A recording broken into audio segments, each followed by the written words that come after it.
What is it like to own an IPL team? I think it's been now 3 seasons in the IPL as Lucknow Super Giants, and I think the learning has been phenomenal. On match days, are you like crazy excited? Is there like a ritual going on, or is it? Honestly, watching an IPL game for me now, it's fun at some level, but it's a lot more So much stress and a lot calculation. more.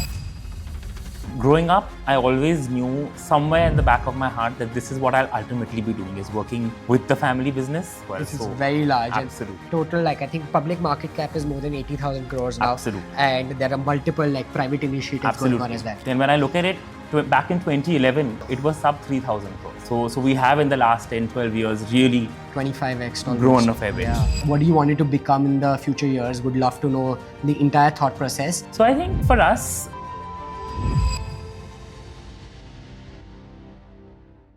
Hello. Before we get started with this episode, I quickly wanted to share that we're now a part of the Zerodha Media Network. Thank you so much for watching. Welcome to the Indian Silicon Valley podcast. I'm your host Jivraj, and today I have with me an extremely special guest. Join me in welcoming Mr. Shashwat Goenka, who is the Vice Chairman of the RPSG Group, one of India's leading, largest and oldest conglomerates. Thank you so much, Shashwat, for joining me today. such a pleasure to be here, Jivraj, and thank you so much for having me on the podcast. No, it's such a pleasure. I think I've always heard of you because, we come from the same school, alum, and I've always heard of the Goenkas, but it's such a pleasure to sit down with you and chat. You've been in the business now for 10, 12 years, and you're leading a legacy as a next-gen entrepreneur of a multi-thousand crore group. I want to understand what that's like. I mean, what is the... I wouldn't say responsibility, but you knew you were always going to do this. So how have you prepared yourself? And in the last decade, what is it that you've been surprised by? If you can just walk us through that as a quick explainer, that'll be great to take the conversation forward. Super. I think growing up, I always knew somewhere in the back of my heart that this is what I'll ultimately be doing, is working with the family business. Having said that, I went through my whole thing of, no, I'll do my own thing, all of that, right? Like every child does, right? But I think, it was senior year in college when I was at Penn, and I was deciding whether to apply for jobs there and stay there, or start something up there, or come back. And I looked at the very critical juncture that India was at, right? And I also looked at what people who were 1 or 2 years older to me who stayed back in the US, what they were doing. And I felt that the opportunity that I would get if I was to come back and work with the family business, and the kind of exposure I would get, the kind of responsibility I would get at that age, it would have taken me 5, 7, 10 years to get that same experience and exposure if I had stayed back in the US or decided to do something different. Yeah. And I think that's what cemented my decision even further to kind of come back and join the family business. And that was back in 2012. We're now in 2024. And so it's been 12 great years, 12 and a half great years to be precise. And I wouldn't change that for anything. Yeah, no, that's marvelous to hear. I'd love to understand the scale of the group business, right? Because from the outside, we may not realize, but there are so many different companies, there's so much happening, and you're at the helm of it all. Talk to us about, how large the group businesses are. Maybe just give us a quick explainer for context, and then we can dive into the specifics that you're taking care of, you're championing. I think that'll be really helpful. So I think the group is a group that's been built over decades, and it comprises of many different sectors, right? And when you look at it from the outside in, you'd wonder why there are just so many sectors in the group, but we're grossly diversified, right? So right from energy, both generation, distribution, thermal, now moving into green, to chemicals with carbon black, and now with newer chemicals that we're looking at, to the BPO space, which is the new acquisition that we led once I joined the group, to retail, to consumer, to running a VC fund, and a series of different things, media and the like. Yeah, sports now as well. This is very large. Absolutely. And total, I think public market cap is more than 80,000 crores now. Absolutely. And there are multiple private initiatives going on as well. Absolutely. And when I look at it, back in 2011, it was sub 3,000 crores. Oh, wow. So we have in the last 10, 12 years really 25x almost. Grown a fair bit. Yeah. But more having said that, that's just, I would say, the starting point. And I think this creates a foundation for us for the next decade of growth. Absolutely. No, I think in the public domain also you've claimed that there's so much growth that's going to follow. There's a very strong foundation. Can you walk us through the businesses that you are closely integrated with and the ones that you've started in the last couple of years since you've joined and championed? I think that sets the foundation for how we can go deeper into, multiple things that are happening. So series of things that I'm doing now, And this is over the last 2 years that I'm doing almost everything across the group, right? But having said that, when I first began, I started with retail as one of the core things, right? And at that point, Dad's view was it's the toughest business. It's one business that's not been able to turn around for many, many years. And so it's going to be a great challenge. And it's a business that has potential for India as a country. And so he felt that that's what I should do. At that point, I was 22. I honestly didn't know any better. And I said, I'm ready to take on any challenge. And amongst what we had at that point in the group, this was the only business that I could relate to as a consumer. You know, I had always shopped at these retail stores and I had a point of view, right? So I said, okay, fine. And I guess it was a win-win in that sense. So this was the first thing that I kind of started with. But of course, beyond retail, leading the whole acquisition into the BPO space with First Source, followed by getting into more niche retail with Nature's Basket, launching a series of consumer brands in food, in personal care, in Ayurveda, both combination of green and brown field, to now looking at the green energy transition that we're trying to drive in the group, and the BPO business and chemicals, sports. So I think the series, like I said, now it's a lot of everything. It's too many to cover. It's a lot I of think everything. For the benefit of the audience and the discussion, let's maybe dive deeper into some of those categories and understand maybe, how you're thinking about them. And this is with the pre-context that a lot of new age founders listening perhaps don't grasp the kind of scale that you're at. And we want to give them that benefit of decision-making, scale, size. I think the most glamorous is the one where we should start, which is the sports business, right? You own an IPL team. Firstly, what is it like to own an IPL team, Lucknow Super Giants? You're right out of a fresh auction itself, right? How did, let's say maybe talk to us about why the decision to own one and what is it like what is the sports business like for you? Sure.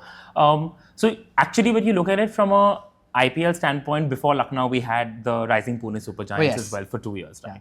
And I think that was our first stint and first exposure into what the business of the IPL is. Until then, we were, you thought it was glamorous, you thought it would give group branding, which is why even Rising Pune Super Giants, RPSG, like that, that's how we named it, right? And RPSG was a new avatar of the group as well, so we had to do that branding. But I think we realized the power of the IPL at that point in time and the power in its business at that point in time. And thereafter, we were very certain that if and when they do open up slots for new IPL teams, we would like to get one if we could, right? Having said that, I think it's been now 3 seasons in the IPL as Lucknow Super Giants, and I think the learning has been phenomenal, right? From the grit and resilience that you see with the players and the team. And there's just so much to imbibe from there into our businesses. I think that's been great. And having said all of that, I think when I look at the IPL, it's not a passion, it's a business. It's a business that's already valued more than what I had originally bid for.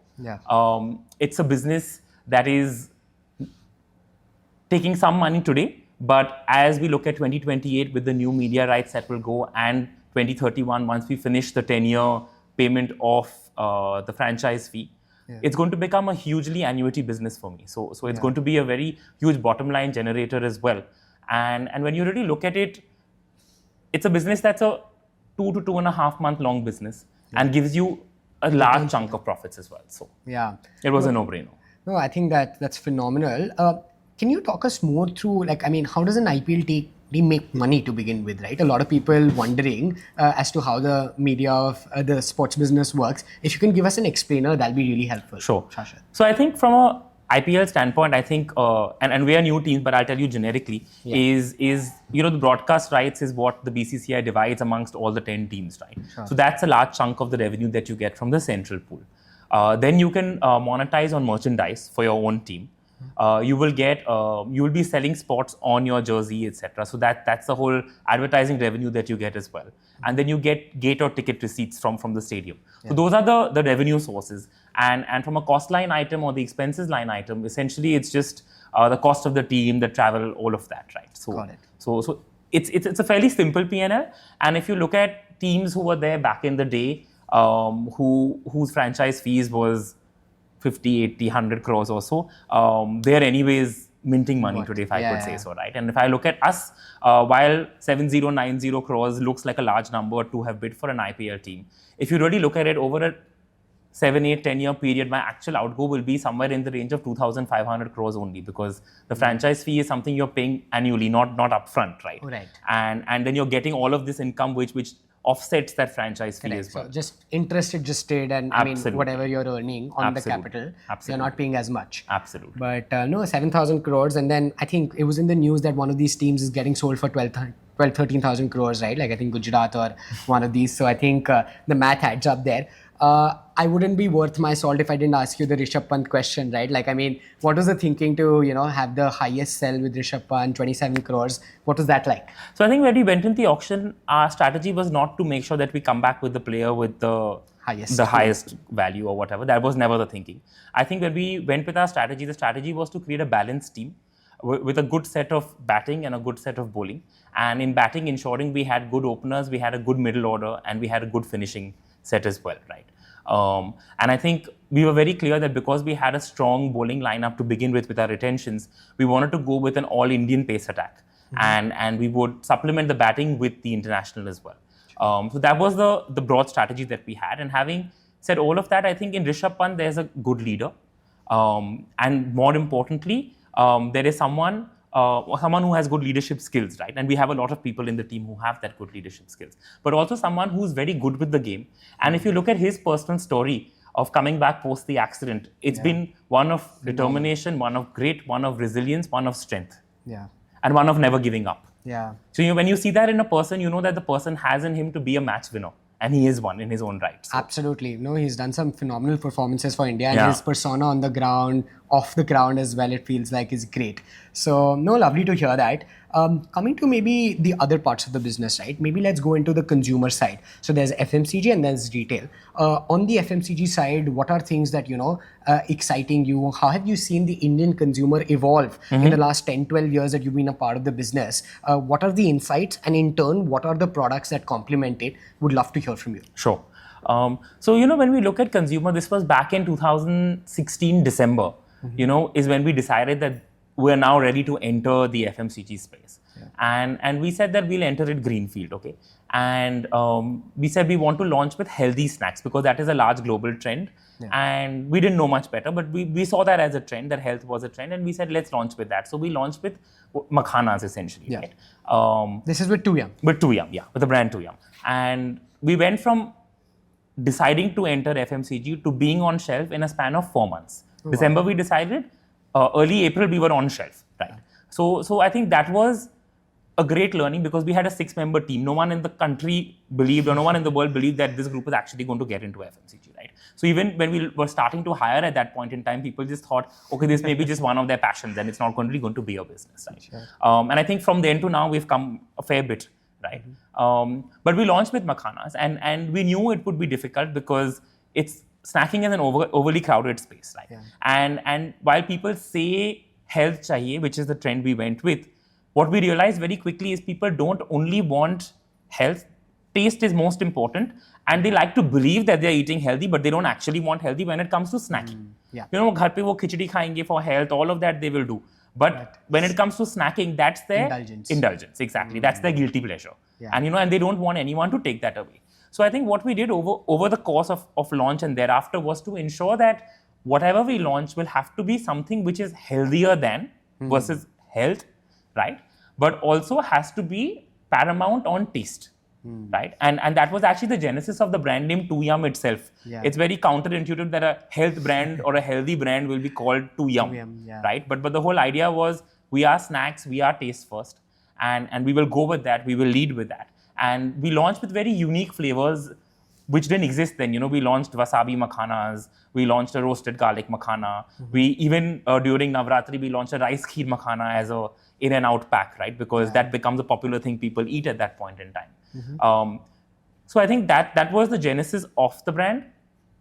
I think when I look at it, what's also very interesting is we actually don't even sell makhana today, right? But people still know us as that makhana wala brand, right? Yeah. And I think that was the power that makhanas drove for us, which is really establishing us in that health genre, right? Yeah. And this was at a time when there was no other brand countrywide talking about it or trying to be in that space. Yeah.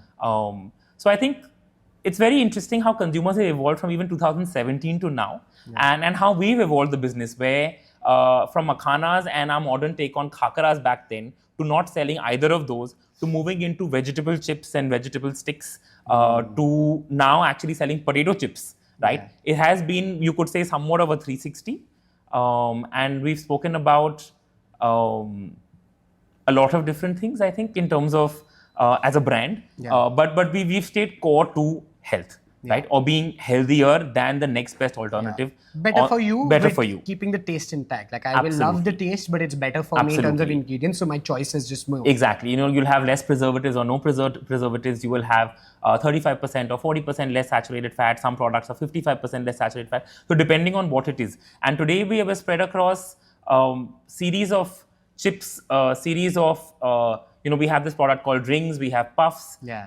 It's just the whole gamut, right? From targeting kids to targeting adults to targeting senior citizens. It's the entire gamut. And recently this year we also launched noodles. Yes. And even that is a crowded space, right? And where Maggi controls almost 80% of the market, right? They have that market share. And so we knew it's not going to be an easy this thing. And so we said we are not going to enter with masala at all. We are going to enter again with unique flavors, which is what we are known for, right? And we are going to bring that in, and we are going to get again a better for you angle into this. And so we launched with 3 Korean flavors. We're launching with 3 more in Jan. And some more unique things that I don't want to reveal just as yet.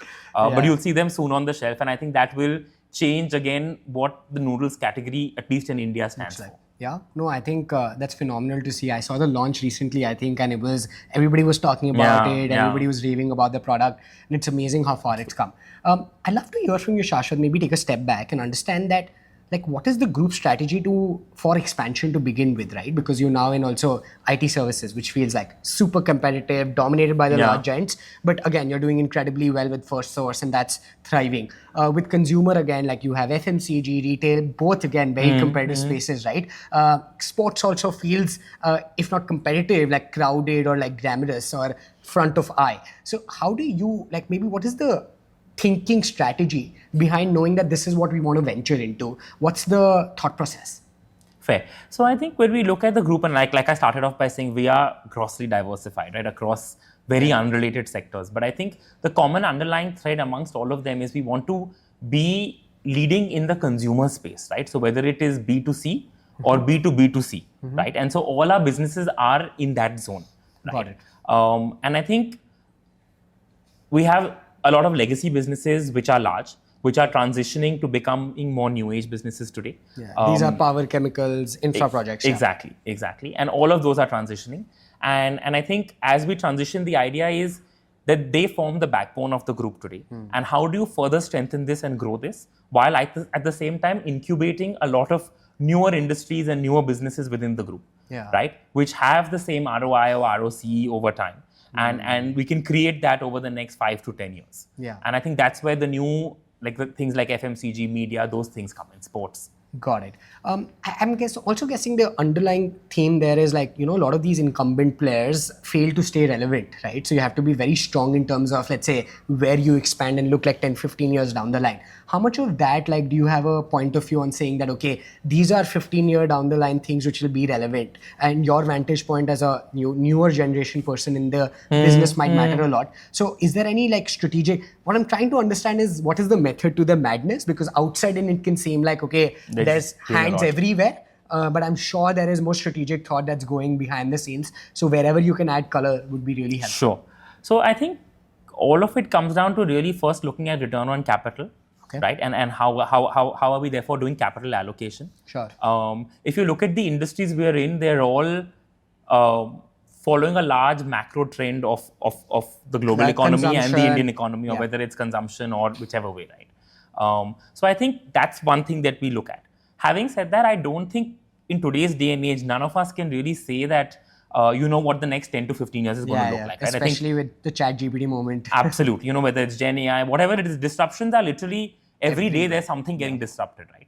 And so the question is, I don't think the industries are changing in that sense, but it's the way they operate and the how they operate and the why they operate that change. And I think that's where we have very strong leadership teams and management teams with each of our companies to ensure that we stay ahead of that curve and aware of that curve, right? So that you're able to quickly take action, be agile, and make those changes. Yeah.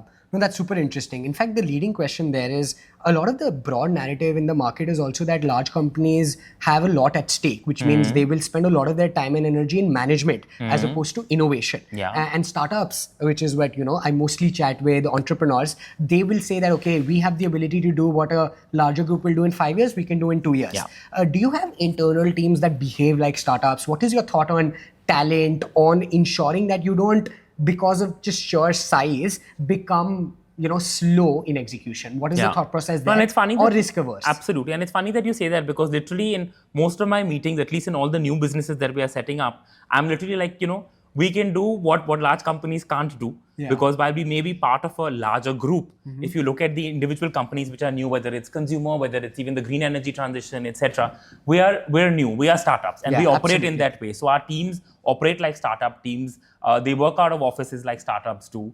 And that's the energy, that's the vibe, and I think that's the wonderful part of being in a group like ours, where you have legacy both businesses and you have that as well, but even they are very agile compared to maybe some of the other ones out there.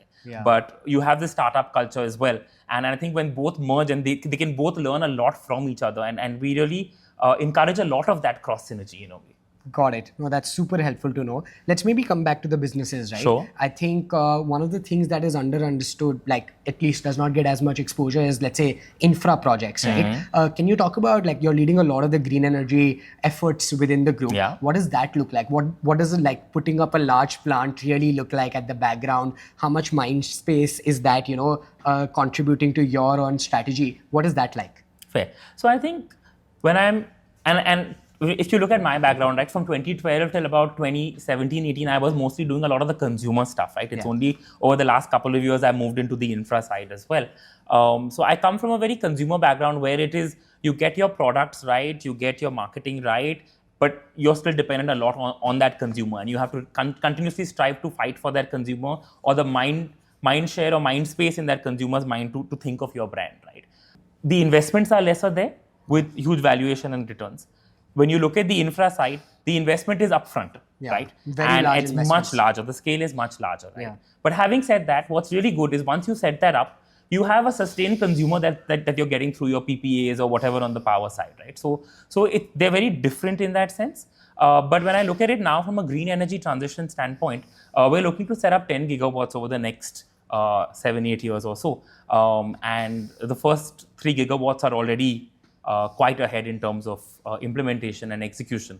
And I think this is something that I'm personally very excited about. I've been very passionate about green energy ever since. I remember in class 8, there was this time when we were learning about renewable energy in school. And I remember at that point discussing with both my granddad and dad that, we're doing all of these thermal things and it's so bad for the environment. And I was, of course, an idealistic child at that time who didn't understand business or numbers around a business, but it was more from a larger context of that.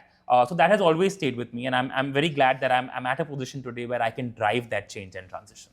Well, that's lovely. You've also done an acquisition in the space which does something around EVs, right? Yeah. Can you talk about, like, so not just the acquisition, but the larger question being that as a group, you can either invest upfront money or inorganically grow, right? How do you make some of these trade-offs decisions within the group? Fair. So first, I'll just talk about that opportunity, and then I'll talk about this. So it's essentially a company which is based out of Australia that we've invested in, which is effectively working on the anode side of the battery to improve the efficiency and capacity of the battery. So the batteries charge much faster, and they have a 3x more capacity at a significantly nominal cost. Got it. Right. And you sell this to battery manufacturers. Yeah, absolutely. And this is a nanosilica based product essentially, which you apply to the anode, which makes the battery more effective, right? Got it. And I mean, I don't have to talk about battery. You know how that's panning out, right? So therefore, I'm very excited about this opportunity. Also, this will also reduce e-waste over time because you're extending the life and capacity of the battery as well. Correct. So very excited about that. But now coming back to, how do we kind of decide between acquisition and investing or growing greenfield or whichever way. If you look at the history of the group, predominantly the history has been a group which has grown through acquisition. And so, my grandfather back in the 80s was known as a takeover tycoon of India and whatever. And very aggressive. He was very aggressive in terms of the companies he took over. And I think that carries forward in the legacies as well.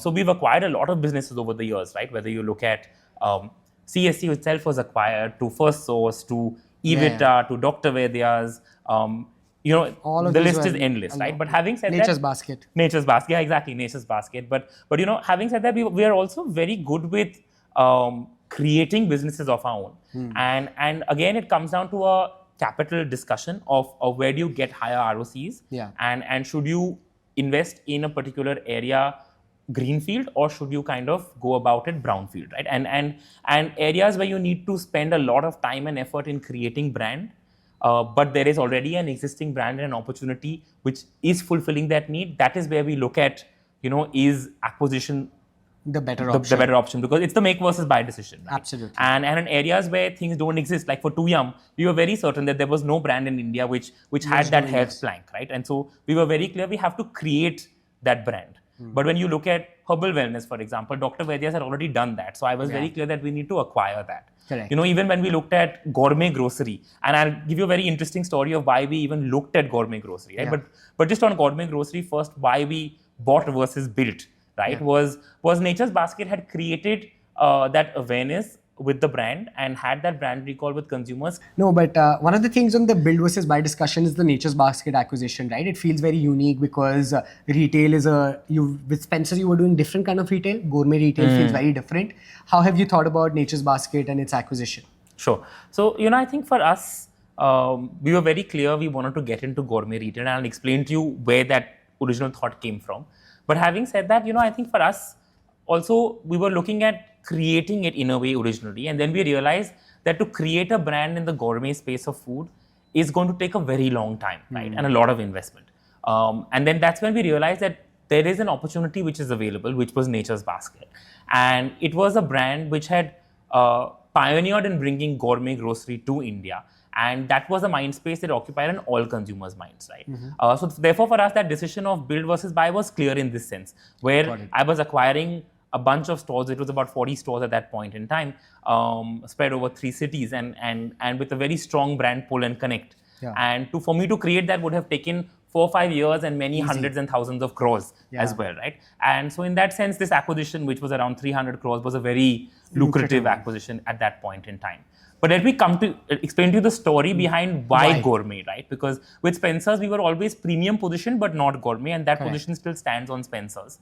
But on gourmet, I remember this was in 2017-18, I traveled the world a fair bit, and, I was seeing avocado was becoming very commonplace. Every menu and every restaurant started to have it. So I remember I spoke to my merchandising team then to say that why don't we start selling avocados in Spencer? So they said, 3-4 साल पहले try किया था, it didn't really sell, whatever. So I said, okay, I think the world has changed, let's try it. Okay, and what we did is, we said, 1 crate खरीद के दुकान में रखेंगे. So my team said, sir, 1 crate का तो supply chain is not working out, I have to buy a full truckload. So what would we do? It will be a huge write-off, it's not going to sell. So I said, okay, if it's a huge write-off, we'll deal with it. Or what I'll do is, I'll buy all the avocados, I'll freeze it घर पे, आप रखो देखते हैं, right? Within 4 hours, that entire truck was sold. This is from one store, right? And so I didn't have to buy a single avocado. And I think that's when my team's understanding of where the Indian consumer had moved, right? Especially in tier 1 cities.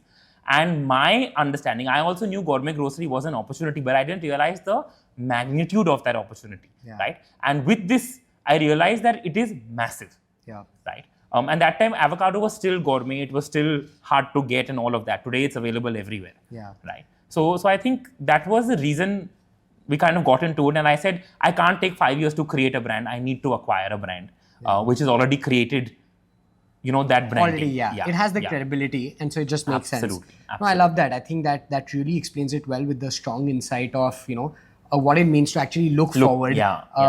I'd love to also understand that, considering that you have a lot of cash flow at hand, right, which means resource, do you have a very robust M&A team, and is that, a large part of the focus as you also I'm guessing as, the vice chairman, you have multiple responsibilities. How much of your time is for future opportunities, inorganic growth, and do you have a very robust M&A team? Absolutely. So I think a large part of my time goes in figuring out future opportunities and in figuring out how we can be a part of those future opportunities as well, and which is where M&A becomes important. Whether it's M&A or strategy in terms of greenfield, right? Whichever way you look at it. And yes, of course, we do have a large team on that as well. And like I was telling you, the history of the group has been one to grow largely from Yeah. acquisition. So that is in our DNA, right? Yeah. And so we are almost on a daily basis evaluating Multiple deals, businesses. opportunities, multiple things. And we have two different ways we look at it. One is, what are the large strategic areas or industries the group wants to be in, right, from a long-term perspective, and those become large acquisitions and deals that we look at. And then we have what we call tuck-in acquisitions, which is looking at smaller acquisitions, which will give you a certain capability in your current line of business, say, that you didn't have. Right. So, for example, in FirstSource, we look at a lot of tuck-in acquisitions because, you may be good, say, for us, their healthcare payer provider are big verticals for us in the US. And wahan pe, there is about 7-8 parts of the value chain. Yeah. So there are 5 parts that we play well in, but there are 3 that we are not present in at all. So we look at tuck-in acquisitions for those to build the entire capability. Got it. You know, horizontal integration. horizontal integration, absolutely. Very interesting. No, I think that's lovely to know.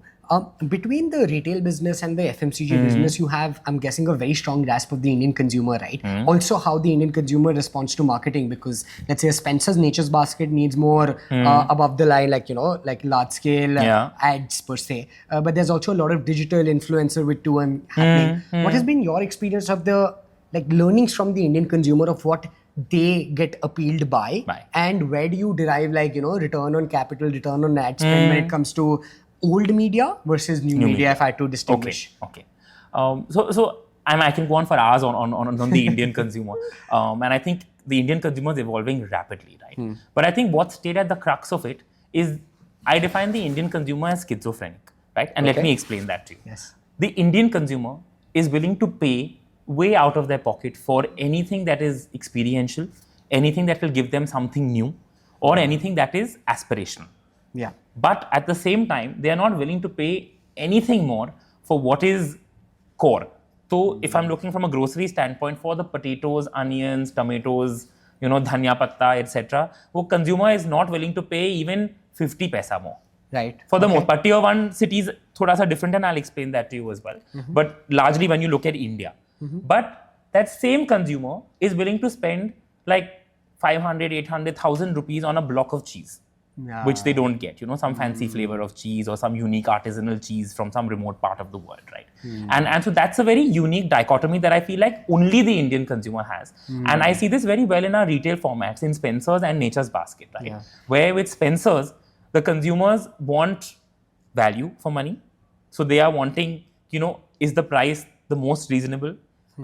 Is it affordable? Can I get it easily? All of that, right? And so my ads around Spencer's are always on price offs, right? But the moment I move to Nature's Basket, my ads are completely different, right? And we barely sell tomatoes, onions, potatoes there. Yeah. Where we're selling all these fancy imported Breads, fruits, cheese. vegetables, bread, sourdoughs, 20 varieties of sourdough, 200 varieties of cheese, etc., right? We're selling fresh truffle, whatever, you name it, Norwegian salmon, pata nahi kya, right? And wahan pe, if I do an ad which is a price off, it doesn't appeal to that. it doesn't appeal, and more than, and the consumer is, a lot of the consumers are the same for both the brands for different purchase missions, right? But it doesn't appeal to the consumer is the wrong thing, but it doesn't go with the aspirational value of the brand that the brand has in the consumer's mind, and so therefore they don't relate to it. Because I tried that. To that aspiration. I tried doing a lot of these price offs in Nature's Basket, and we saw no uptick in sales. We actually saw a down trend in footfall. Right? So वहाँ पे आपको सब चीज experience के बारे में, तो वहाँ पे you're actually not selling a product, but you're selling an experience around the product. Very interesting. So that's a very interesting this thing. And if I draw a parallel similarly to the FMCG business, right? So वहाँ पे when we look at snacks, for example, or we look at my beauty vertical, which is, we have 2 brands, one is Within and one is Naturally. So Naturally does shampoos which are better for you, and Within does skincare which is better for you. Wahan pe these 2, food and personal care, is all about, who is the influencer who's talking about it, which is the celebrity that was spotted either eating it or using it, etc. But the moment I pivot to Dr. Vaidya's and 360, which are our wellness brands, wahan pe if you do that, the consumer is like, okay, this is not a brand I can trust. From there, I'm using a lot more of doctors or experts in that particular field. So, we've recently launched a range around stress and its manifestations. And so we're using people who've actually gone through stressful lives or experiences, and they've been vocal about it. And what worked for them, and did they use our product, and did that work for them? So it's a lot more testimonial based, it's a lot more research based, versus it's cool because a certain so-and-so is consuming the product. Yeah. No, I think that's very helpful, Shashwat, because it really opens up the thought process around which customer is interacting with what kind of product and for what kind of aspiration. If you had to double click on, how you've seen the evolution of media, because in 2012 it was Facebook era. Now it's, of course, we're living in Instagram era, influencers. Yeah. I don't remember the last time I read a newspaper, right? So how have you seen the new age customer evolve with forms of media?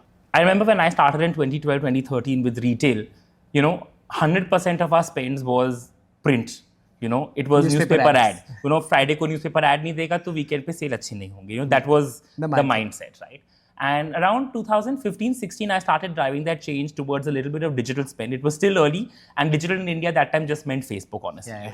But I think with companies like Jio, with data becoming so prevalent, all of that happening over the last 7-8 years, I think that's completely changed. Today, like 85-90% of our spends, varying from business to business, are all digital, right?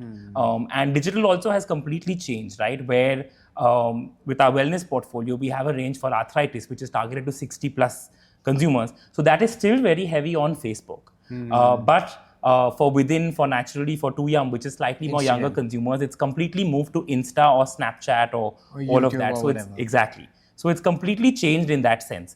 And even the whole trend of using what's today called macro influencers, which is, the typical celebrities from Bollywood or sports or whatever, to actually going to a lot more micro and nano influencers who are a lot more believable, relatable to people. And therefore they actually, kind of either relate to your brand a lot more because somebody they trust is relating to the brand versus somebody who they think has been paid to promote your brand. And I think that is a big shift that I have seen, where things are not cool anymore because, Priyanka Chopra is using it or whatever, right? It could still be if it's in the right category. But if she's genuinely using it, right? You can't fake the genuineness anymore. And it's not just large person dependent. Like we follow so many of these local influencers, so many of these like nano ones, and I think they also contribute a lot to the spend, right? I mean, I constantly hear that from founders on the show as well, building consumer brands, and I think that's super interesting to see how it's played out. In terms of trends, like beyond media as well, I mean, in all of your businesses, I'm guessing you've seen these macro trends or on-ground reality play out. Quick commerce being, one of the most relevant ones, right? I'd love to hear your thought, because as a retailer, large-scale retailer across the country, what has your observation been on quick, and like how do you see that evolving? And in general also, right? So many trends will continue playing out. AI is a trend. So you have a services company. So for first source, I'm guessing a lot is happening there. How do you be reactive or proactive to a trend? Would be really interesting to hear from you, Shashwat. Sure. So I think what's very interesting is if you look at quick commerce across the world, it's not really caught on, right? Yeah. It's a very India first phenomenon.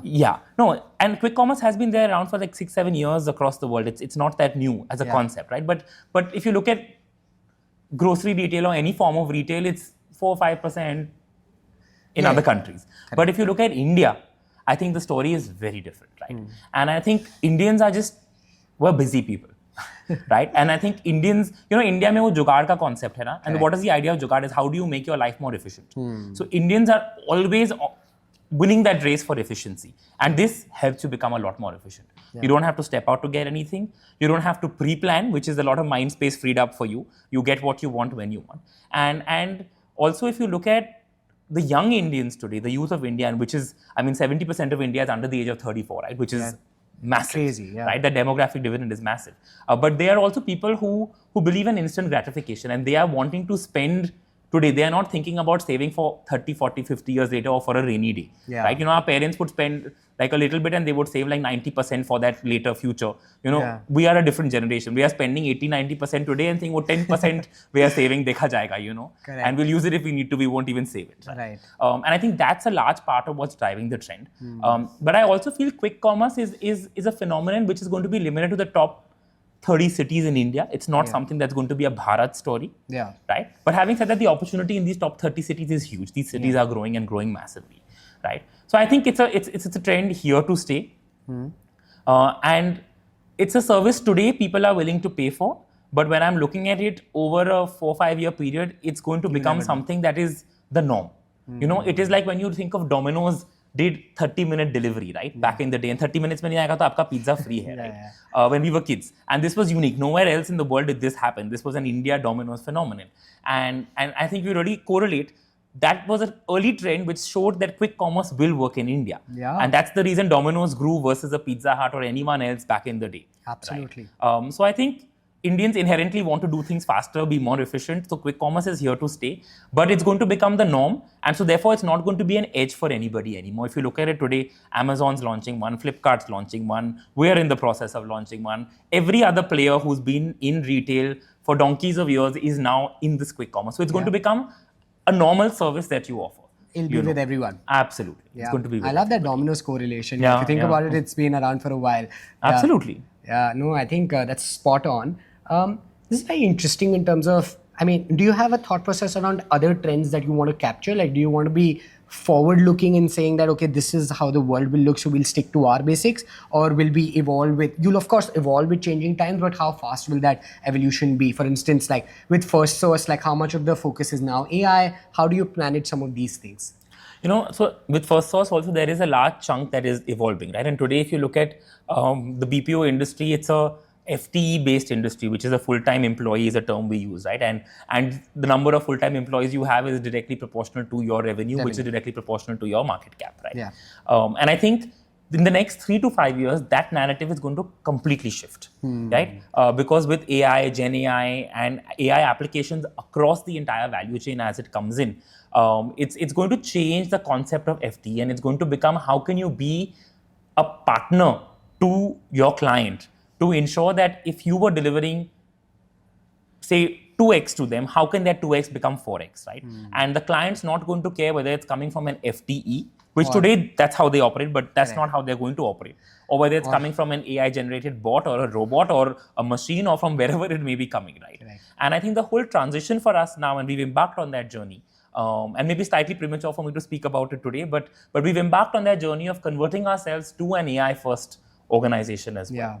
No, I think so much in services is happening. A lot of the VCs have a thesis around, AI-led services, because the Infosys of tomorrow will not be thousands and lakhs of employees. It will be lesser employees, more efficiency, and delivering the same kind of work. I beg to differ. It may still be those many employees, but the larger growth scale. Yeah, larger scale, and the growth is not going to be dependent on were you able to get more employees to join you or not, and were you able to train them quick enough. It's going to be a lot more on the value you deliver to your client, whatever the industry that client may be in, right? And you will have to use AI to start delivering it, and that will help you achieve scale a lot much faster. Yeah. So okay, fair. So growth will not be dependent on the number of people you can add. Exactly, or the speed of the or people. The speed. Yeah. Fair. No, that's super interesting to know.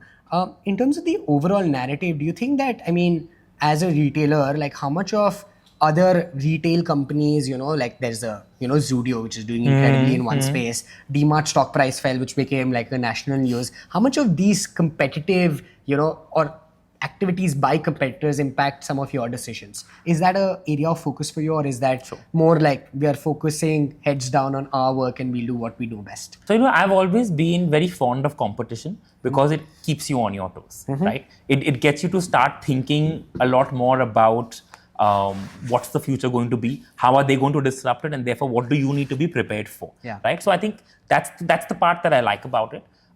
In a monopoly on the alternative side, you're always going to be very complacent because you know that you're the only one. So that the transformation or the innovation is going to be very limited.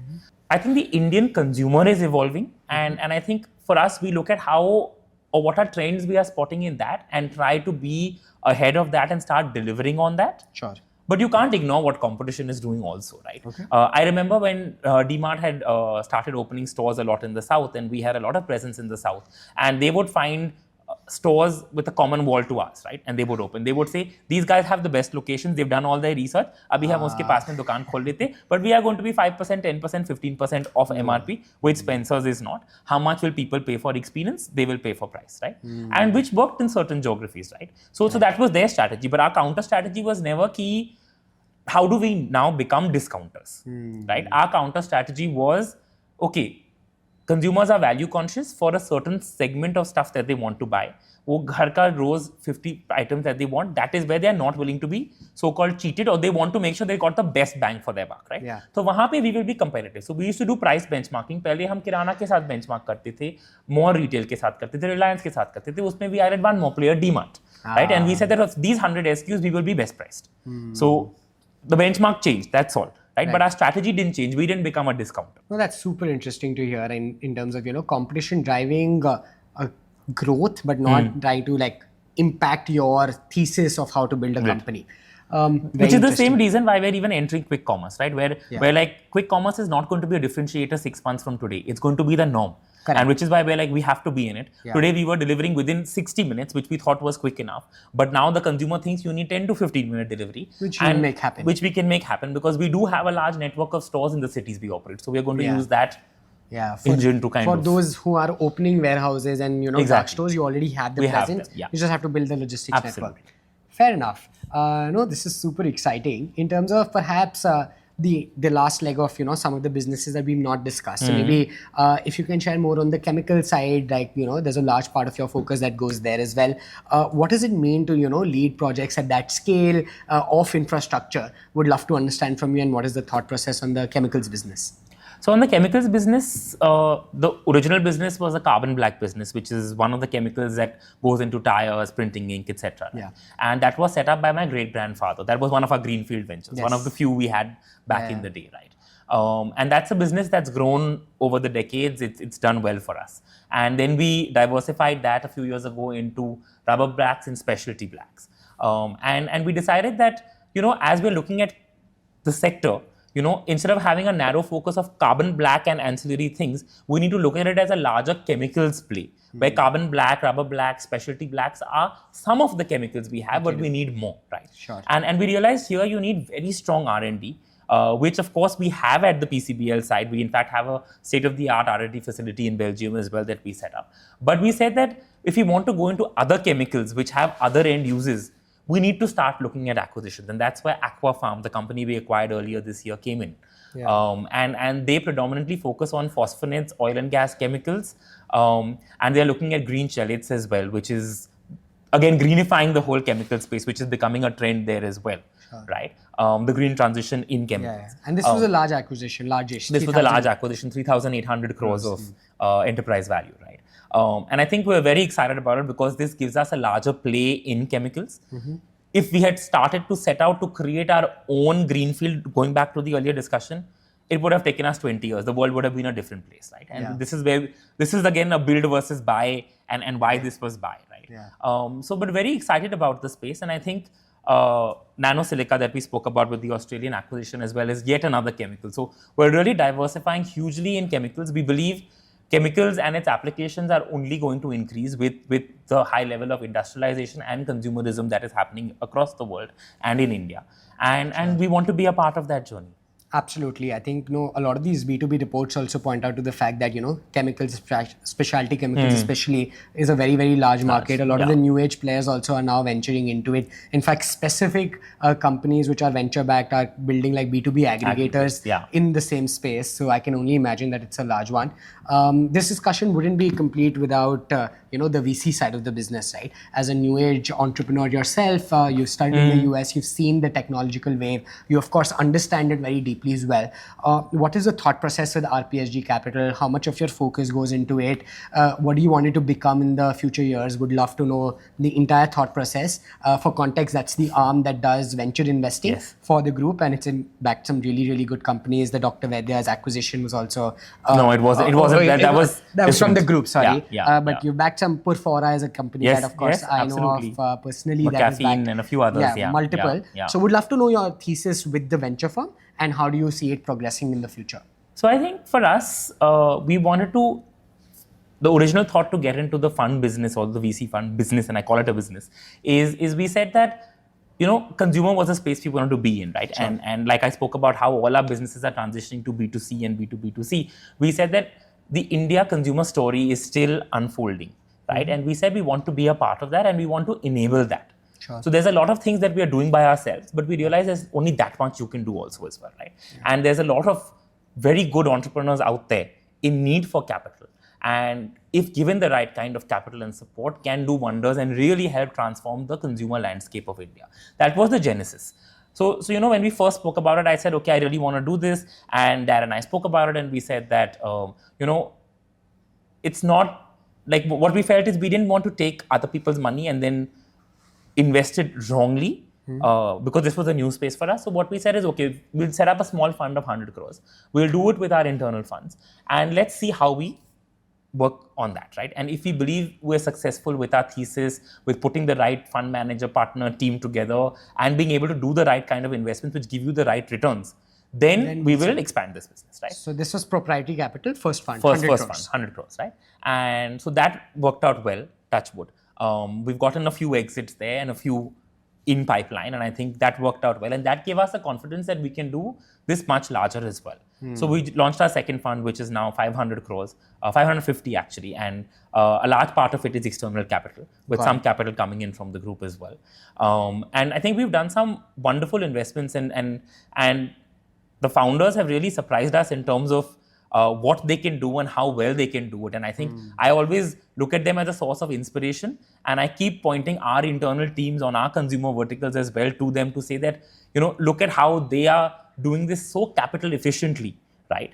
With limited capital, but huge growth, right? And creating brands that are, you spoke about a few of them, right? That are really now known and they become household names. Absolutely. Right? And in very different spaces. Very different spaces, yeah. No, I think that's phenomenal. But having said that, for us, it's a business. So we are looking at it as, if that's the capital you're putting in, what's the return you're getting? And we have to make the return. No, this is very helpful. I mean, a lot of these large group companies, right, have an obvious advantage that startups can leverage. And I think that is why these venture arms make complete sense. I think Rishabh Mariwala, we've had on the show, he's also growing his, family office fund now, which is very, very aggressive with Sharp Ventures. And his full-time focus, in fact, is there now. So that's very pleasant to see. In terms of going forward, right, as we conclude, I'd love to hear your thoughts on a couple of final things in terms of just, again, speed, scale, and size of the business, because it's just very correlated in a way that other people don't get to see. So in terms of the group business, like maybe we can talk about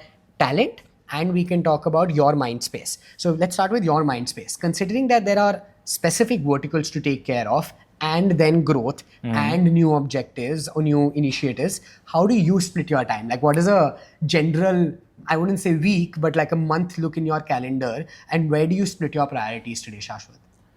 So I think for us, at least in the phase where we are today, right, we are today at an 80,000 crore market cap. We're trending towards 2 lakh crores in the next 3 years. Exactly, that's the idea. And what we've done is, so a large part of my time actually goes in growth, identifying growth opportunities both within the business, कि ये business आज यहाँ पे है, अब मुझे और क्या करना है to kind of get it to a certain level more, and looking at new industries or new sectors that we want to get into to drive more growth and diversify further, right? So I think that's a large part of where my time goes. And the second place where my time goes is on, doing key follow-ups on strategic initiatives you've identified for growth for each of the businesses. Sure. So how much of the execution towards what you had planned is happening? Exactly. The execution and all of that is actually all done by the management teams. Right? It's completely professional in that sense. But we work with them closely to see that we are delivering on what we have agreed to deliver. Sure. In terms of professional delivery, right, like how much of this was a challenge? Because we've heard in the past that a lot of family-run businesses face succession planning, perhaps challenges. Also to professionalize the business, it sometimes also is a significant challenge. What has that been like in terms of culture that you have seen in the company, and how do you transfer that forward? I think for us, we've always had a very, ever since at least I've been working in the business, I've always seen it to be a very professional culture, right? It's professionally managed, all the businesses. And the role we play is working with that professional management to look at longer term outcomes as well, because otherwise they are going quarter to quarter, year to year. But we are providing them that 3-year, 5-year, 10-year vision and horizon, and working with them to see how do you create value over that time span, right? Got it. No, that's and how do you create exponential value over that time? And in that tune, I'm guessing a lot of the job is also to hire some of these, great managers, great leaders. What have you identified about people that, makes you tick also? Like, what is it about identification of leaders that you have learned that you can share with us? So I think So first and foremost, I think you're right. I think getting the right people, the right managers, the right management is the most important. And I actually end up spending, you could say, 40-50% of my time actually on recruiting, right? Because I think that's then more than half the battle won, right? So if you get the right people, right? And I think for me, I look for people who have that same drive, people who have that hunger in them कि कुछ करके दिखाना है, you know, and people who are also not shy of taking challenges. Right? Because with the kind of growth that we are looking to drive, and I think that the group has always driven, and we've always had that DNA, it's very important to get people who can run at that same speed, right? And at the same time, people who are willing to unlearn and relearn, because a lot of times you come with your own notions or you've had a certain experience pehle, but that same experience is not valid anymore. And, you know, I'll give you again a retail example here. I remember when I had joined and I said that, you know, we joined the business at that point and I had come from the US. So, you know, of course, I was... Fresh blood, young blood, fresh blood, whatever, you know, it was a very different, this thing. And I had all of these things that, you know, we have these systems in our stores. We had them then, where you had a cashier who would scan each item and then you had a bagger who would put the item inside the bag, right? Yeah. And my team's whole theory was that consumers are not going to bag themselves. I, of course, had come from America where everything is DIY. So मैंने बोला कि बंद करते. You know, we are going to save a lot of cost. We have to reduce our cost, become more efficient. We are grocery loss making. We can't afford this luxury, right? Consumers will figure it out. Or the cashier will bag it, whichever way, right? So we removed it. You'll be surprised. This was in 2012. This was, I remember, in September 2012. And 75 to 80% of the stores, all consumers said, we are never going to come back here. Because how can you expect us to come to a store which is so fancy, so premium, is supposed to be about experience and expect me to back the product ourselves, right? So I said, okay, I learned with the raw end of the stick. I said, chalo, theek hai, clearly the team knows. That's where I started being like, okay, experience is a lot more valued than just being young and having ideas and implementing. Theek hai. In 2017-18, again, this was, actually 2018, this was beginning of 18. You know, I said, this needs to change. I said, consumers have changed. Youth of India is now the key shopper. I think we can try it again. My management team that time was like, we tried it when you said it. It didn't work. We lost a lot of sales for almost 2 months because of this. Fir se nahi kar sakte, right? And we tried it again. And it was so welcome where people were like, why did you have baggers? Like we felt so inferior that you felt that we could not bag our own products. Oh, wow. You know? I love that. So these are the changes that happen consumer and then the changes you have to drive in your business as well, right?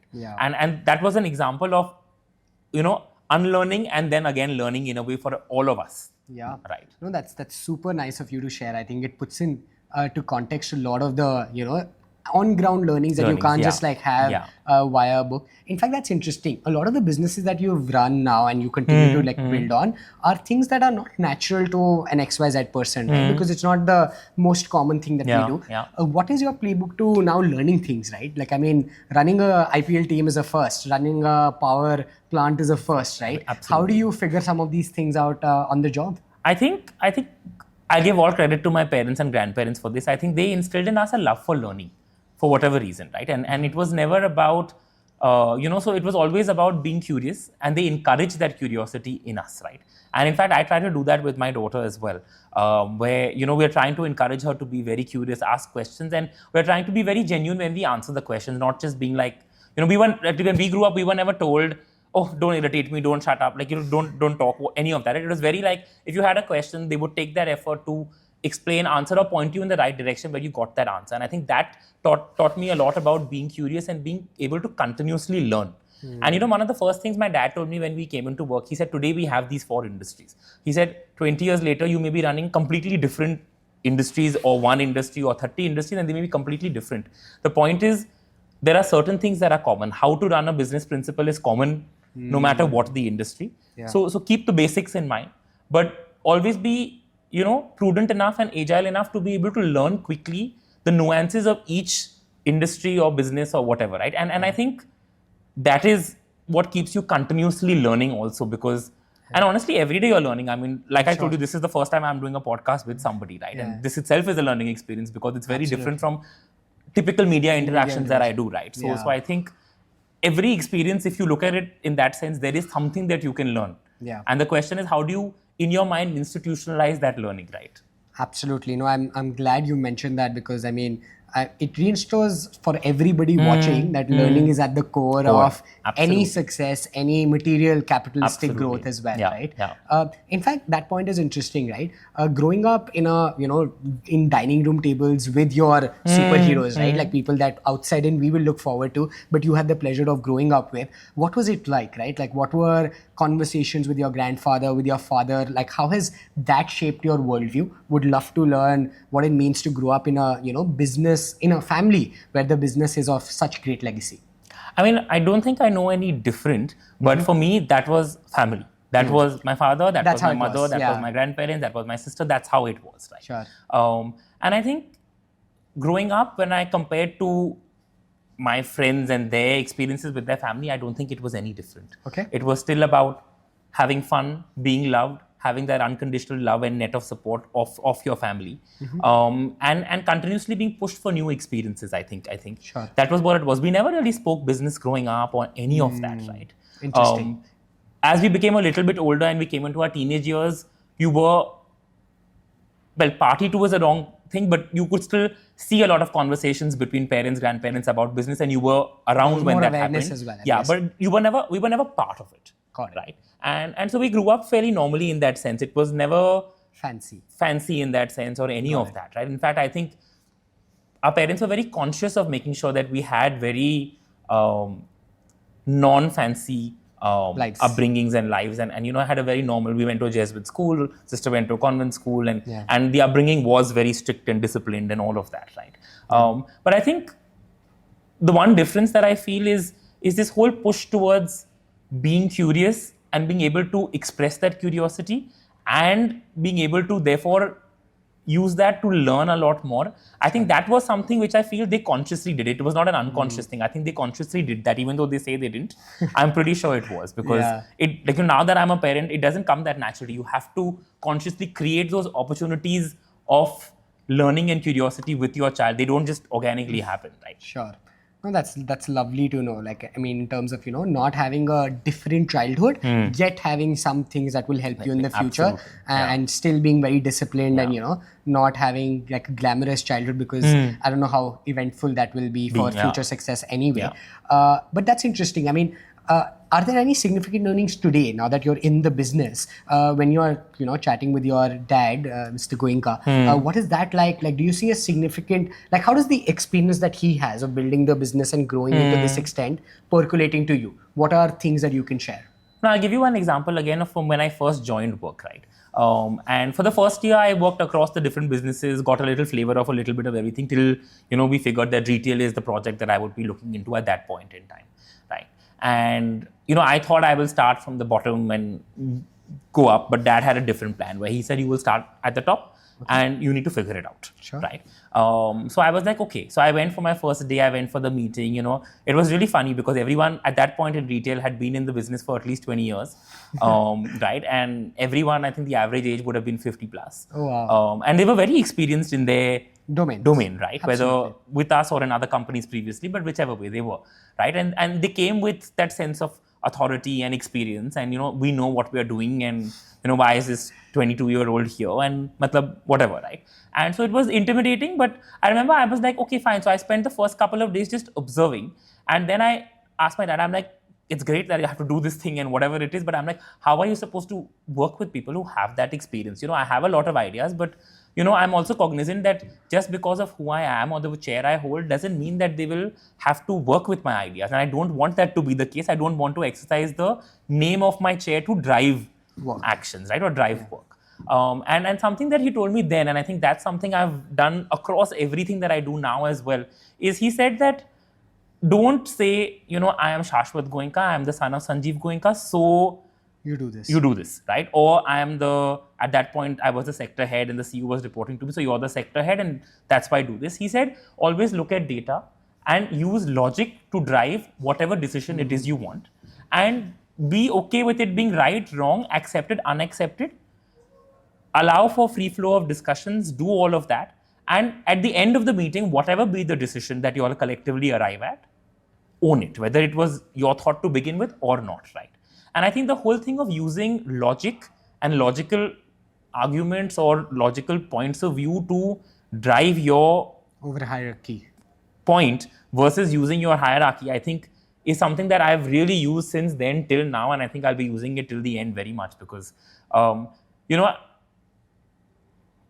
you might be having a position, a chair, a surname, but I think all of that is immaterial. You, at the end of the day, you are the custodian of the business. You are here to drive shareholder value, right? And you are not a domain expert. You have professionals who are domain experts. Sure. So let them do that, but use your logic to drive the larger picture that we're driving, which is about that longer term vision. Sure. And make sure that decisions that get taken are keeping in mind with a long term vision and view and not for a short term. But no, that's commendable. Thank you so much for sharing, Shashwat, because it puts a lot of things into context and helps us understand how, a large scale business and how to learn from somebody who's run a business for almost donkey years, right? Like, I mean, your dad's perhaps spent like 20, 30 years Longer, and more maybe, actually. Yeah, longer. So, he started working, I think, when he was 18, 19, 20, that zone. Wow. Yeah. And now 18, he must 19, be like 55, 60? He's 63. Yeah, so 40 plus years. Wow. So, no, that's lovely to hear. He also defined your working style as, I think I was reading an interview and it was diligent, methodical, and analytical, right? Talk to us about how some of these skills or some ancillary ones that you have specifically brought to the business since the time you have joined and the growth that you have seen since. Would love to understand how a new age entrepreneur impacts a large scale legacy business. So I think one of the things that I've done is bringing in a lot of data focus, Sure. right? And a lot of analytical focus because, I feel like data speaks volumes if you're able to analyze it correctly, right? And I think a lot of times we accumulate data, but we don't know how to use it and we don't use it to our advantage. So the idea is really how do you do that? And I think a lot of tech in digital, which is also, I think, the nature of businesses today. So I think that transition has come in as well. And I've been, at the forefront of kind of pushing all our business to moving to that, I think. So these two things, definitely. And I think third is, trying to create that hustler spirit and mindset, especially with the new age businesses that we're trying to inculcate, right? Because they are in new industries, they are in industries which are getting disrupted very quickly. Every couple of years are getting disrupted. And so you have to really be at it all the time. And I think that's the shift that I'm trying to bring. I don't think I brought in, but I'm trying to bring, right? Sure. Which is where you're working around the clock. It's not a Monday to Friday. Yeah, corporate culture, which is there, which is all of that is there, right? And you have work life balance and all of that, but you still have to be at the top of it all the time. So broadly, Shashwat, I would also love to understand because we've only spoken about the rosy things, right? Like we've spoken about sports, media, growing businesses, large-scale resource allocation. But of course, part of the businesses that you've dealt with are also very challenging for the group and must have been for you specifically as well. Be it retail, be it consumer, be it the FMCG side, right? What are your thoughts on how you navigated some of these significant uphill challenges? And what was the learning on the job like? Would love to hear that as well because we must give both sides of the story to the audience. But how have you cracked some of the downer days and what's that been like for you? So, a lot of people say like, failure for a first-gen entrepreneur versus failure for people who are coming from larger groups. They are different because you have the group backing. And I think maybe somewhere at the back of your mind, yes, that might be there, and which is why what I feel like. But I feel like it's still the same because you're still setting up an independent business, and if you fail in that business has failed, right? Yeah. That business doesn't have a future unless you kind of reinvent it and do whatever, right?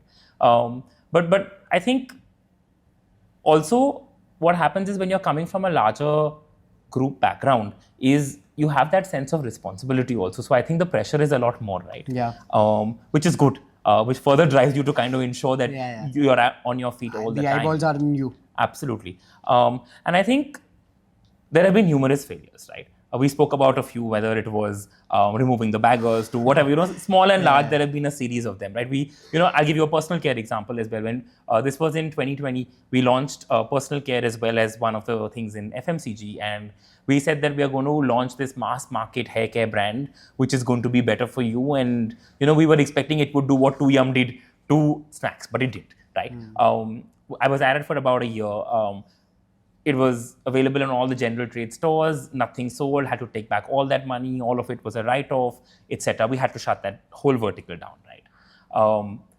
2 years later, I was like, okay, we had products that were great. consumers who bought it wanted to buy it again, but nobody was willing to buy it to begin with because it was very interesting, right? It was people who wanted that natural, better for you product felt that at that price point, ye ho hi nahi sakta. How are you at the same price point as everybody else, as HUL, Dove, this one, that one, but giving me something so much better, ho hi nahi sakta. So therefore, there must be some jhol. They are saying that this is good, but it's not good. Correct. Right? People at the price point that they used to buy 60 rupees, 80 rupees, 100 rupees ki price point, but depending on the bottle size, they said, we don't care about natural. We are very happy. Hum सालों से Sunsilk use कर रहे हैं, हमें change नहीं करना. Right? So it just didn't work, despite all the research showing that natural ingredients, all of that, and that's the trend. Right? So we had to shut the business, and that was a tough call. We had set up a large team. There was a large investment. It was a complete write-off. 2 years later, I was like, we still had products that worked. We still had consumers who wanted to buy those products. But I said, the GTM was wrong. The consumers we had identified for that product were wrong. Right? And we launched it this year in Jan as a completely D2C business. And today we are at, 12 months now from launch. And with minimal spend, like close to zero. Like I'm really working on it as a bootstrap because I lost so much money on that first time around. We are at 4 times the sale that I was in that business with full 1 year and spending crores and crores of rupee advertising back in the day. Right? Oh, wow. And so failure is there. It's about what you do with the failure and how do you learn from it. Sometimes you can, fix that situation like we try to do in this case. Sometimes you can't and you have to move on from it. But the question is, what did you learn from that failure? My grandfather used to always say, it is very important to take risks. And he said, you should try 10 different things if you believe in them. You take your calculated risks. And even if 3 of them fail, there's no problem. Even if 5 of them fail, there's no problem. But at least you are in the 5 that worked out or in the 3 that worked out, you are far better off than you would have been if you never tried. Yeah, no, I love that. I think that is very, very kind of you to share. I think super vulnerable of you to share in terms of what didn't work, and also that last learning is so important. I mean, failure is also a good benchmark to share that you tried, right? Otherwise, if you don't try, then there's status quo. You're not correct. changing. So. Yeah, no, I love that. I think that's very, very helpful. As we conclude, Shashwat, and this has been absolutely phenomenal, I think I have 1-2 final questions on your personal persona. You studied in the US, right? Would love to know what your learnings maybe from that experience was, and how have you, how has that shaped your mindset for future products, consumer trends, etc. Would love to know that bit. So I think one of my first learnings when I look at college was, in India, I was at least top of class in terms of academics, co-curriculars, leadership, all of that in school, right? Wahan pe you go and everyone is that, right? And so you're in a class of 2,000 kids and you're all achievers. So you go from being a big fish in a small pond to being a small fish in a big pond, if I can say so, right? Yeah. So I think that was the first thing where it's a real leveler, right? And I think you realize that everyone is there in their own right and they deserve to be there as much as you do. In India, back home, you thought you were the whiz kid. There, everybody is a whiz kid and you may actually be at the bottom end of that whiz kid spectrum, right? So I think that was one learning, to realize that the world is much larger than I think you grew up thinking it was in school.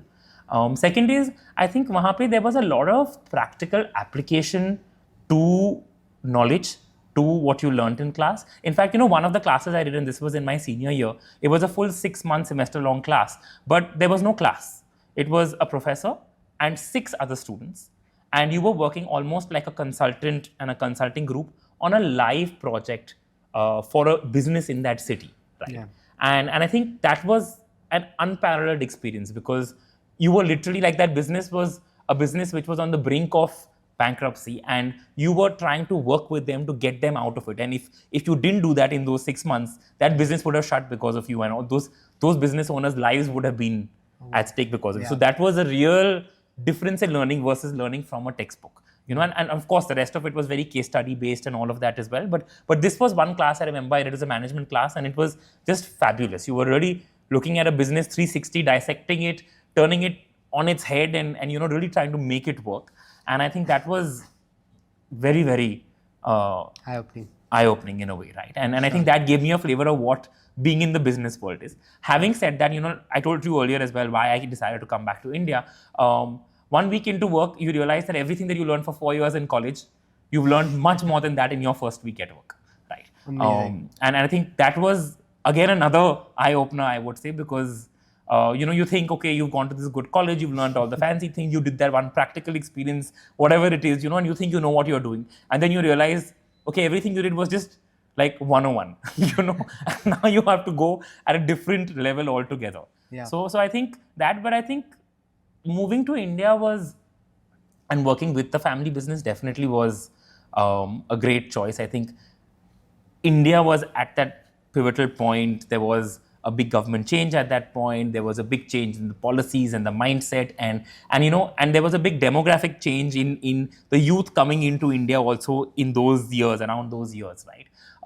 Startups came up, entrepreneurship came up, and I think when you look at, I remember back then India was, I think, maybe the 10th largest economy, and it was not even spoken about much, other than the fact that Indians were everywhere. It was not spoken about much in terms of, in larger Economic conversations, context, yeah. economic context. Today, just Fifth look at largest. it. Fifth largest, on track to be Yeah, third yeah. largest, and I think Fastest growing, perhaps. fastest growing, obviously, right? Yeah. And I think we have all the right ingredients in India for it to happen, and I think today every company across the world, if they think of themselves as a global company, India is a core part of that strategy. In 2011, 2012, you could be a global company without having any operations in India. Yeah. Right. India And I was think just an afterthought. then. absolutely. So I'm very glad I came back then, and when I did, and I've been able to do what I could do over the last 10, 12 years as well. I'm so glad that you mentioned it, because again, I mean, it's obvious for us now that, India is being spoken about Yeah. in the global stages. But in 2012, when, I think that's the year Facebook went IPO, and the US Silicon Valley was everything that we talked about. But how times have changed, how fast we've grown. And I'm sure like in 10 years, we'll be talking about how we are the largest, or, something of the kind. So lovely to hear that. Shashwat, in terms of, just you wear so many hats today, and of course there's so much responsibility. If you had to zoom out and maybe just do one or two businesses, right, like from scratch, what would those look like if given a choice, right? I know this is a different challenge in its own merit, and you are doing such a phenomenal job at it, but if you could zoom out and be like, okay, these are 1-2 things that I could focus all of my energy on, what would that look like? Tough question. But if you ask me to merge my passion with this, I would say consumer and cricket. If you ask me from a pure commerce angle, I would say the green transition, right? Got it. And I think consumer, because I've spoken a lot about it already in terms of how the Indian consumer landscape is evolving, how Indian consumers are changing, how they're becoming a lot more aware, how their preferences are changing, and therefore how we can drive that change. And I'm very passionate about that, and I feel like today, still, most Indians be like, West ka brand hai, so that's quality The standard. aspiration. And my whole idea is change that to being like, if it's an Indian brand, it's a quality standard, right? Yeah. And so I'm very passionate to drive that change.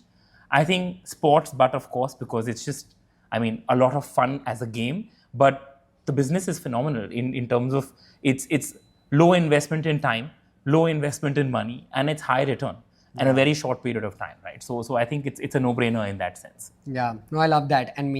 The first time we met, in fact, you mentioned that anything that is better for you is what I stand for. Yeah. And I think that shows across your philosophies and businesses. I know we covered sports briefly, but just out of pure curiosity, by the way, my listeners might not like this, but what goes on behind like an IPL auction, or like what is the gratification after a team win? For a consumer who is following as a fan, that's a different kind of gratification. What is it like for a IPL team owner? So I think it's like how you plan for a big day for any of your businesses. It's the same. Okay. It's data driven, it's statistics driven. There is no passion involved in that discussion of who needs to be on your team, who would you like to get on your team. It is purely, these are the slots that we need to fill as far as the team composition is concerned and the bench. And these are the strengths that we want in the team going forward. And these are areas which, because you obviously can't have everything, right? Sure. So that's the discussion and debate we have. And then you have your preferences. But then honestly, no matter how much you prepare now, what happens at the auction tables happens at the auction table, because you don't know, as much as you may do your mock auctions, you may do your simulations, you don't know whether Punjab is going to bid for this one or Delhi is going to bid for that one and how much they are willing to go up. You have a fair idea because you know, okay, these are the areas in their team that they want to strengthen, etc. But you never know what happens, right? If you look at it this year itself, whether, Delhi let go of Rishabh Pant, right? Yeah. They didn't retain him. And so you would have thought they wouldn't go up to that kind of a value for him. But then just before Rishabh Pant came in the auction, Shreyas Iyer came in and they wanted to keep Shreyas Iyer. But Punjab was bidding very strongly for them as well. And Delhi went up till 26.5 for them, right? And so when Pant came in later, and even though we knew that they had not retained him, so obviously why would they pay anything more than their retention value in a way, right? But we were pretty certain that they will, given that they went up that much for Shreyas, they would go up that much for Pant. We had kept ballpark of that figure of 27, a little bit lesser, honestly, when we did our calculation for Pant, because we needed him to fill certain gaps in our team. But on the auction table, you have to take certain calls, and that's what it is. And then that changes what the rest of your auction looks like and your strategy thereafter. And then that's where you need to be agile and dynamic to be able to make those changes. Yeah. But I'll share one more funny thing. Unlike every other Indian who grew up loving cricket, I did not grow up loving cricket. Oh, right? wow. I was someone who enjoyed it, but I didn't have that, that crazy, you could say, passion for it or whatever. Maybe I had it shuru mein, but in my house, cricket was a religion. And I think that put me off. Thoda sa, it was just too much of it, right? Where I said, okay, I'm going to be the rebel. I'm going to say, I don't like cricket. Right. And so that's how it was. But then when we got into the IPL, the business side, the analysis side, all of that got me back interested. And I think that passion got rekindled somewhere. I had suppressed it, I think. Yeah. So life has its way to come back. Absolutely. Yeah. Absolutely. But no, it's fascinating. On match days, are you like crazy excited? Is there like a ritual going on, or is it on business match as days, usual? Honestly, watching an IPL game for me now, it's fun at some level, but it's a lot more So much stress and a lot calculation. more thought that's going on, because you're actually analyzing every ball, every hit, every wicket. You're analyzing each one of it, how that person fielded, how that person didn't field, your team, the opposite team, because the IPL is not like you have a static team permanently, right? The teams, there are many It's always auctions evolving. every year, mega auctions every couple of years. So you're watching every little with a piece. So keen eye. it's actually a very intense 3-4 hours that you're watching a game. So yeah. No, I can only imagine how a person with skin in the game to the extent that you have will feel during these intervals, because for us it's like, of course, business as usual, nothing to lose, nothing to gain, but for you it's a very different equation. But no, this has been so much fun. On another note, this is beyond capitalistic measures. Another role that you fill in life is that of being a dad, right? Yeah. And you have now 2 kids. How has that been in life? I mean, this is very different from the conversation we've had, but it'll help us explore a personal side to you. What has that been like? So I'm a dad to 2 wonderful daughters, one's 3.5, one's 2 months old. And it's absolutely wonderful. I think there's just one... you hear and talk about unconditional love. I feel like you don't know that till you have a child, right? And I think my wife's not going to be happy about that, but yeah. And I think the second thing is, there's just so much that you can learn from them. When I look at my older daughter who's 3.5 now, and there's just so much determination to figure it out till you can figure out a solution to a particular problem. And she will keep trying that resilience. I will keep trying and I will not give up till I don't get it, until I don't understand how this works. That's something that I'm trying to imbibe right now, where, I feel like I have some level of resilience, but when you see kids and they are a whole nother level. So you're like, if they can do it, why can't we? And what ends up happening is you see that they really keep trying till they get it, and then they know it. And because they failed so many times in doing it and yet not given up, they really know now how to get that particular thing done or whatever, right? And so I think that's one thing that's been, I think for me, a big learning from my daughter in that sense. But having said that, I think I love being a dad. I love being a parent. It's just, to go back home and just see that smile and to hug your child is just a whole nother experience. Yeah. Do priorities like change for the better? Like does your world now become the kid? Because I've heard that many times from founders as well, who are like at the top of like capitalistic measures, right? But yet they say that having a child just changes priorities in life. Is that true? I think it gives me a further drive or a further reason to push my drive harder. And I think it's just that and like I said, because you're learning all of these things that you're observing in your children, you're becoming a lot more resilient like them as well. So I think for me, definitely, I think your world definitely changes, right? You have a whole being that you are now solely, you and your spouse are solely responsible for. There is, Which is a very different exactly responsibility. versus you having been the responsibility of your parents. You suddenly now have a being that you're responsible for. So it's a whole nother thing. But so your life totally changes. Definitely, social aspect it totally changes. Yeah. But I think from a work front, I think it makes it it gives you a lot more energy. Got it. No, that's lovely to hear. For my second last question, and again, this has been, I can't praise how much I've learned through this conversation, but I've been asking all the questions. If I had to ask you, what is a question that is keeping you up, or one that you ask yourself frequently these days, what would that be? I think, what next? Is that a constant one, or does It's that a evolve? constant one. Because I think we're constantly re-evaluating, recalibrating, reinventing.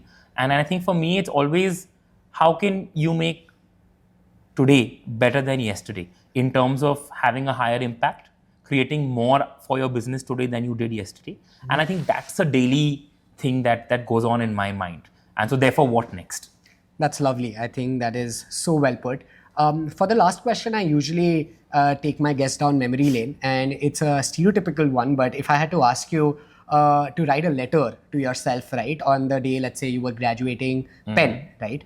This is just to encapsulate. This is not at all about regrets or what you would do differently, but the purpose is to summarize what you've learned in the last 12 and a half years, put it in like one piece, and hopefully share it with us. So what does that virtual letter look like? What would you tell yourself 12 and a half years back, just with all the knowledge that you have today? The world is yours to take.